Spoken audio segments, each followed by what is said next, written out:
Okay, so Maggie, good afternoon once again. So before po tayo mag-start ay let's have po a recap. Mag-review muna po tayo sa ating napag-usapan kahapon. So kahapon ay pinag-usapan po natin ang ano po?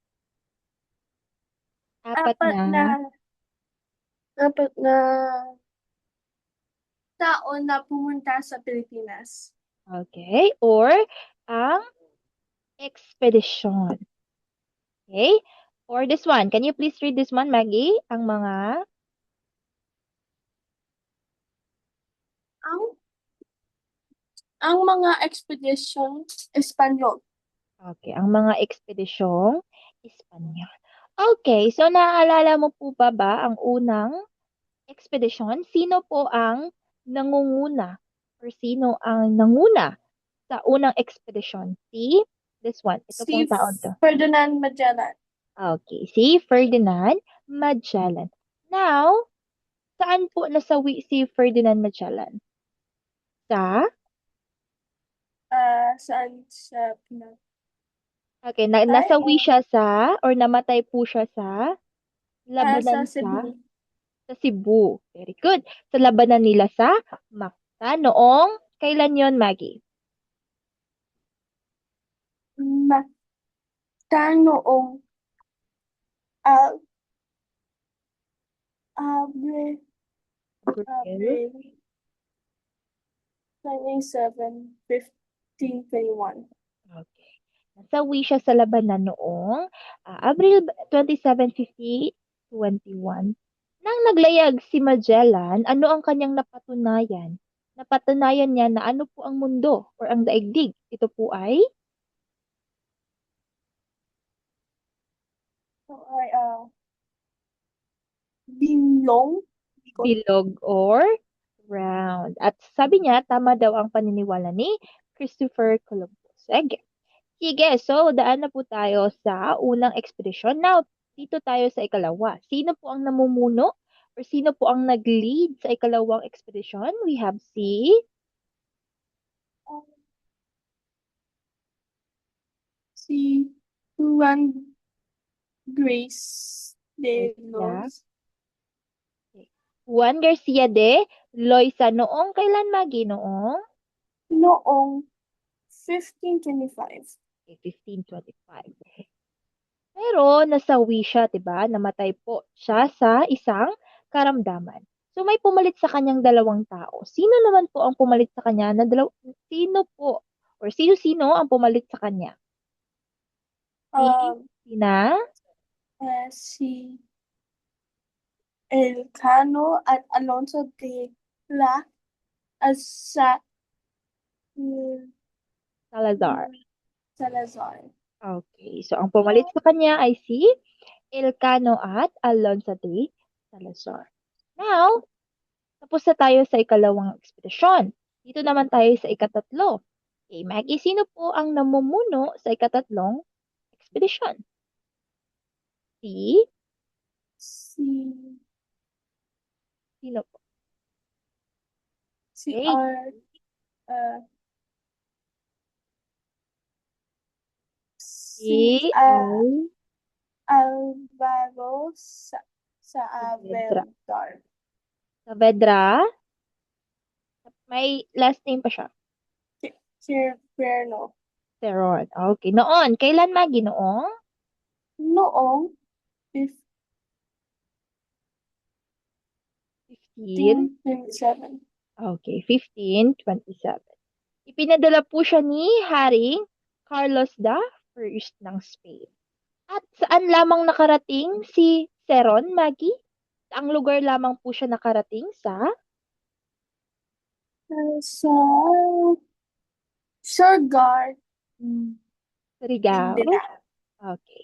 Nakarating lamang po siya sa Surigao, Mindanao. Now, dito naman po tayo sa ika-apat na ekspedisyon. Sino naman po ang namumuno sa ika-apat na ekspedisyon? Si? Si Roy Lopez de Villalobos. Okay, si Roy Lopez Villarobos. Kailan? No? noong 1542.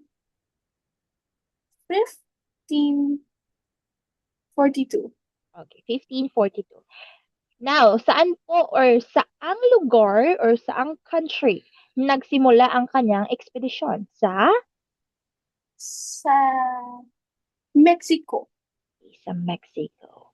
And pagkaraan ng 3 buwan ng kanyang paglalayag or after 3 months of paglalayag niya or pag-sail niya sa karagatan, ay nakarating siya or narating niya ang ekspedisyon sa Mindanao. Now, ano nga ang pangalan or pinangalanan niya ang Leyte ng ano? Ng Rating ng Pilipina. okay, pinangalanan niya ang Leyte ng Pilipina bilang parangal kay honor to Felipe na kasunod na hari ng Espanya. Okay, Maggie, maraming salamat. So that's it for 4 na ekspedisyon. And 'di ba nakapagsimula po tayo ng story kahapon. Okay. Now, ay ipagpapatuloy na po natin ang kwento sa tungkol sa mga ekspedisyon ng Espanyol. So, okay, dito tayo sa ang pananakop ng mga Espanyol. Okay, let's continue po ang storya tungkol sa ang pananakop ng mga Espanyol. Okay? This one. Dito na tayo. Okay. Can you still remember, di ba nagkaroon ng labanan ang Espanyol at Cebuano? Sino nga po ang nanalo? Ang Cebuano po ba or ang Espanyol? Espanyol. Okay, nanalo po ang Espanyol dahil. Bakit po sila nanalo? Dahil sila ay may Dahil sila ay advanced. advance ang kanilang weapons or makabago ang kanilang mga sandata. Okay, nang matapos ang kanilang labanan sa pagitan ng mga Dayon at Cebuano, doon na nagsimula na magtatag ng mga pamayan ng Espanyol si Legazpi sa Cebu. Okay, again, can you still remember ang pangalan po? I know that his name starts with Miguel. Okay, si Miguel. Miguel Pangalan? Legazpi. Miguel Legazpi. Siya po ang ipinadala ng haring si wait. Pinadala si Miguel Lopez de Legazpi, isang opisyal na Mexico. Pinadala siya ni Haring Felipe II noong 1566. Okay. So, Maggie, mag-continue na po tayo. So, we are now here. Okay, dito. Okay, can you please read, Maggie?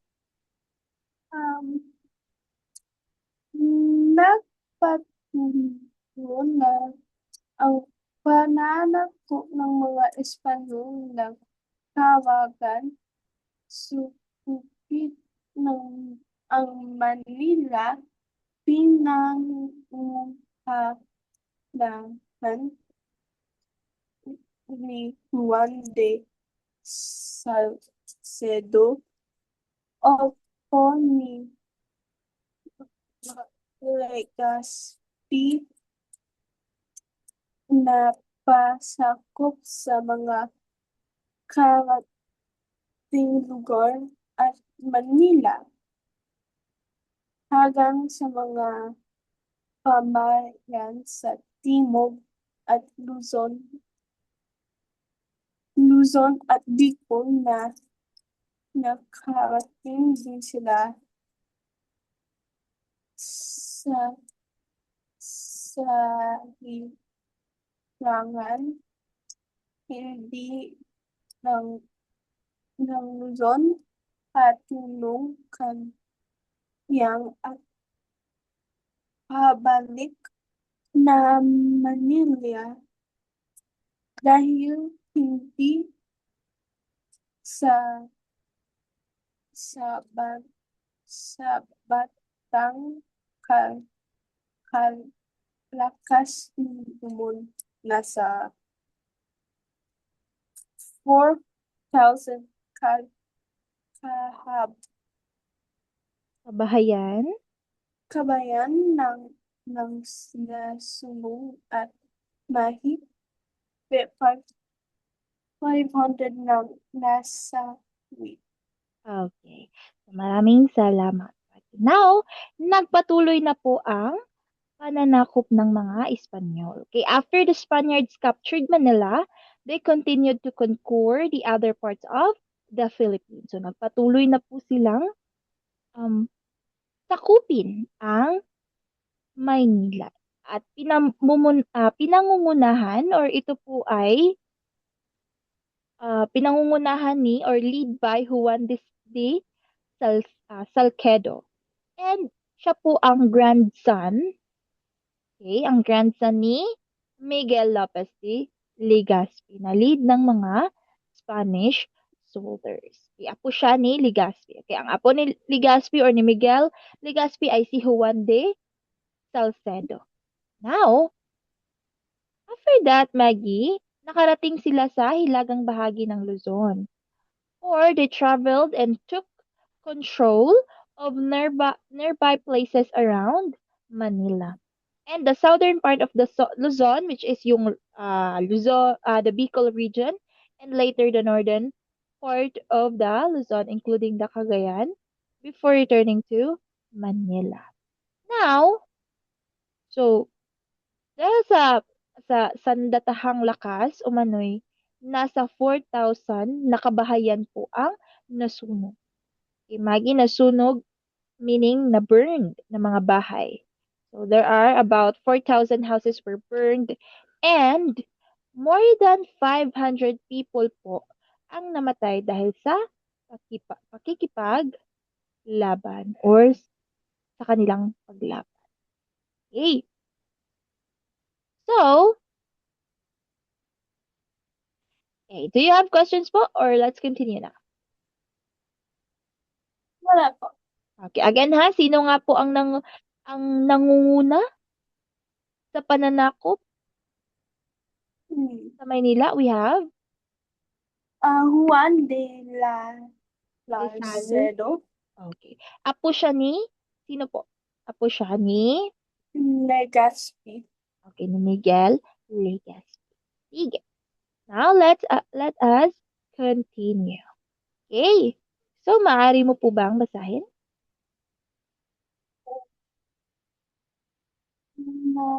Napasailalim din sa kapangyarihan ng Spain ang mga bayanan sa gin, gin, Ginat Luzon sa pamumuno ni Martin de Torres. Boys. Inilipang patuloy ng mga Espanyol ng pananakop sa iba pang tungkol sa bansa at malaking bahagi ng ang napasakamay nila maliban sa mga pamayag nasa dulubundukin at pagbabayan ng Muslim sa Sulu at Mindanao na na pangat na nali na nalitili Dili. sa kanyang kinaisan. Kinagisnan. Okay. So, let's continue. So, after that, the Spaniards continued to expand their control over the Philippines. So, napasa ilalim din sa kapangyarihan ng Spain ang mga pamayanan sa gitnang Luzon sa pamumuno ni Martin de Goiti. Again, this is Martin de Goiti. When we say pamumuno, was lead. Okay. This means, Maggie, na ang communities in Central Luzon also came under the control of Spain. Now, the Spanish army na namumuno is si Martin de Goiti, who helped to conquer more areas. Now, ipinagpatuloy ng mga Espanyol ang pananakop sa ibang pangpuok sa bansa at malaking bahagi ang napasakamay sa kanila. Meaning po na ang Spaniards, hindi po sila tumigil. They did not stop.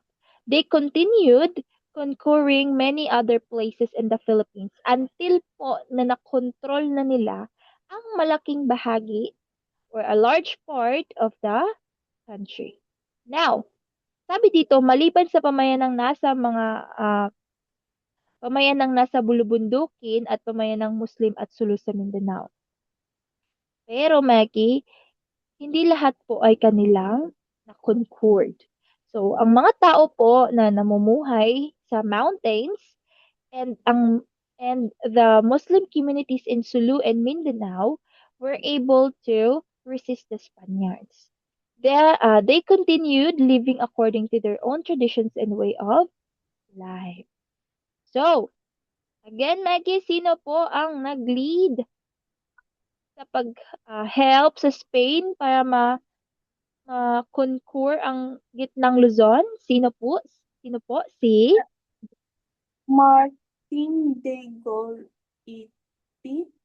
Okay, si Martin de Goite.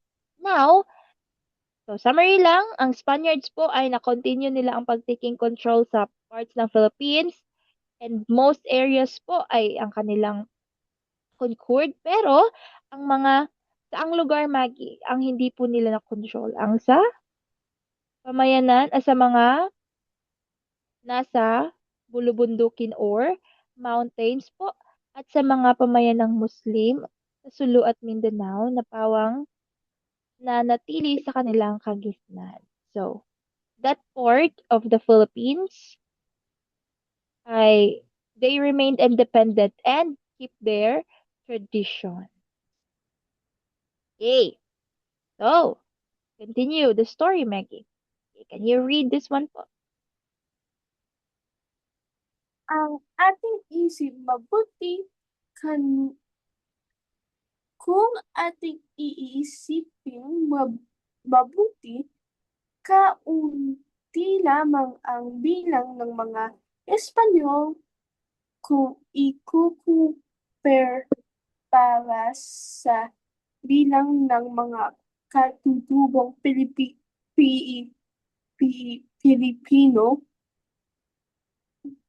Ngunit bakit naisagawa Gawa? niyang pagkumpin ng Pilipinas? Okay. So kung iisipin daw nating mabuti or if we are going to think carefully, Mikey, there were only few Spaniards lang ang bilang ng Espanyol kung ikukumpara or so a few Spaniards compared to the many native Filipinos. Pero, ngunit, bakit daw naisagwaan nilang sakupin ang Pilipinas? So why they are able to conquer the Philippines? Okay. Now let us know the answer sa question na, ngunit bakit naisagawa nilang sakupin ang Pilipinas? Kung iisipin daw natin, Maggie, nakakaunti lamang daw or few lang po ang mga bilang ng Espanyol kung kung i-compare po natin sa bilang ng mga katutubong Pilipino. Okay, let's read po the next one so we can know the answer. Maaari mo bang basahin, Maggie?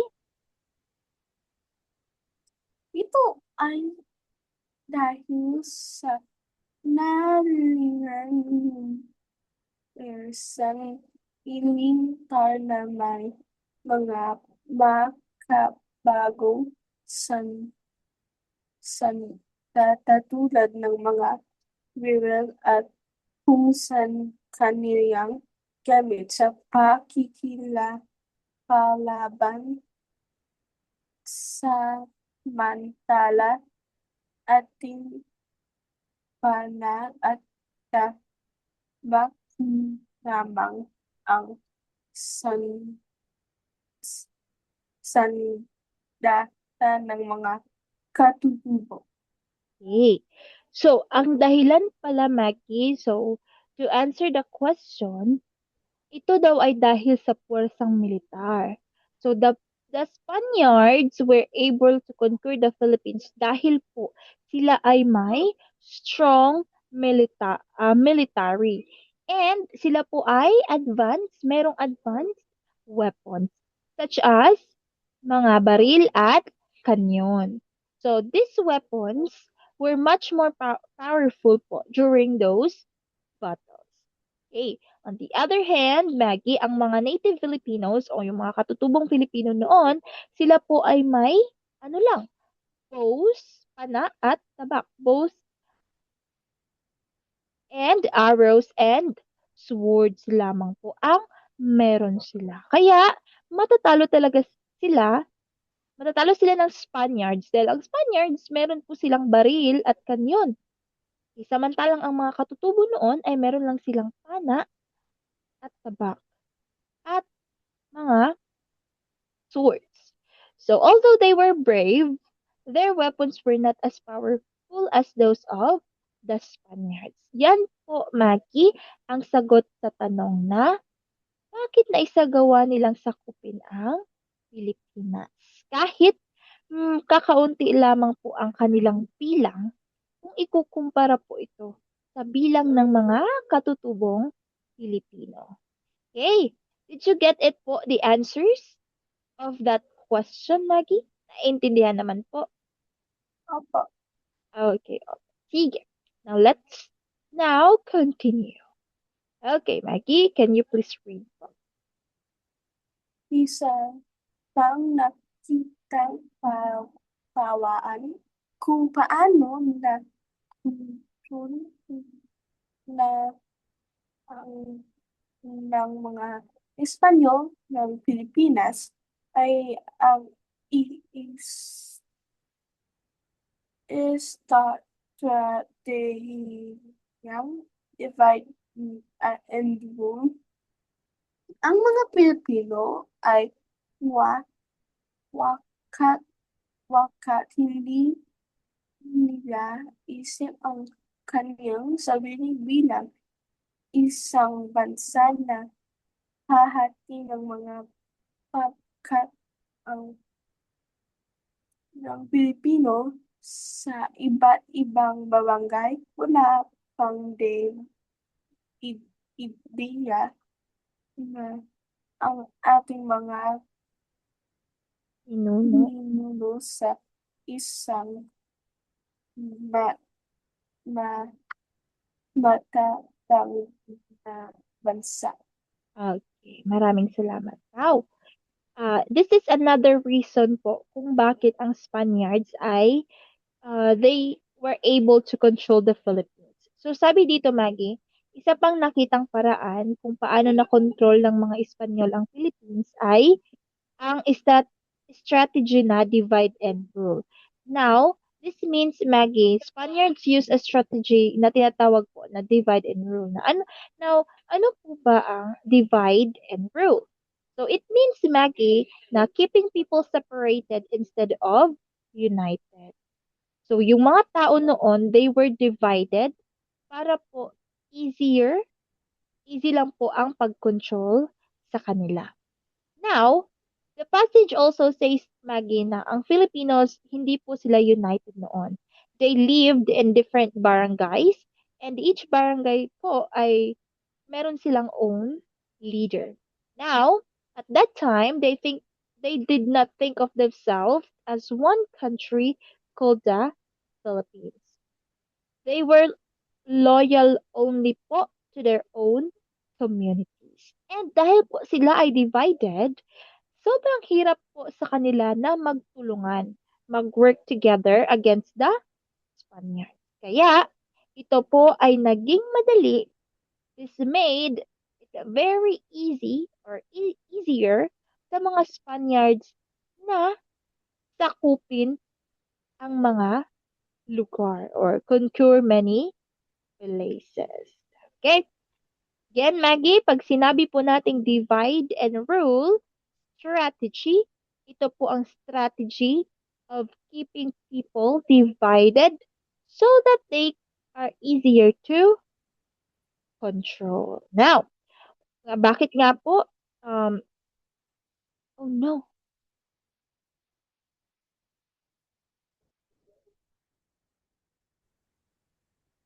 Um, Maggie, can you hear me po? I can hear you po. Okay, thank you.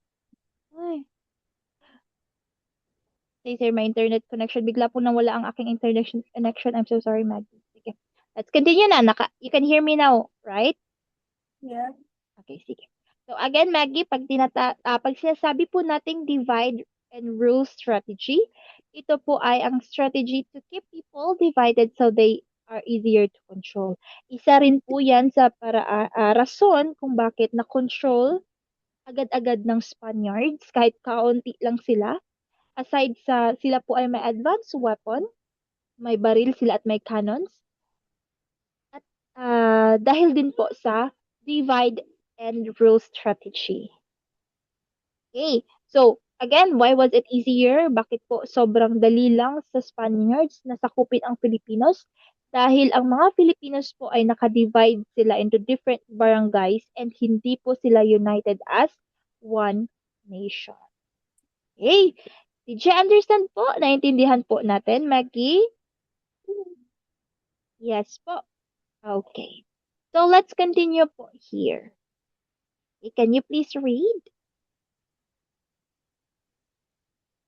Wala silang sapat na kaalaman tungkol sa kung ano ba talaga bumubuo sa isang bansa. Iba't ibang mga napakalakad sa bawat barangay para mag ng bawat bang na ang bawat barangay na ito ay isang bansa dahil sa pagkakaroon ng kanyang batas at pinuno na tatanging nilang pinaniniwalaan at pinakakatiwalaan. Okay. Okay, Maggie, we are going to continue this one po after 2 minutes kasi it's already 5:30. Is that okay, Maggie? Okay.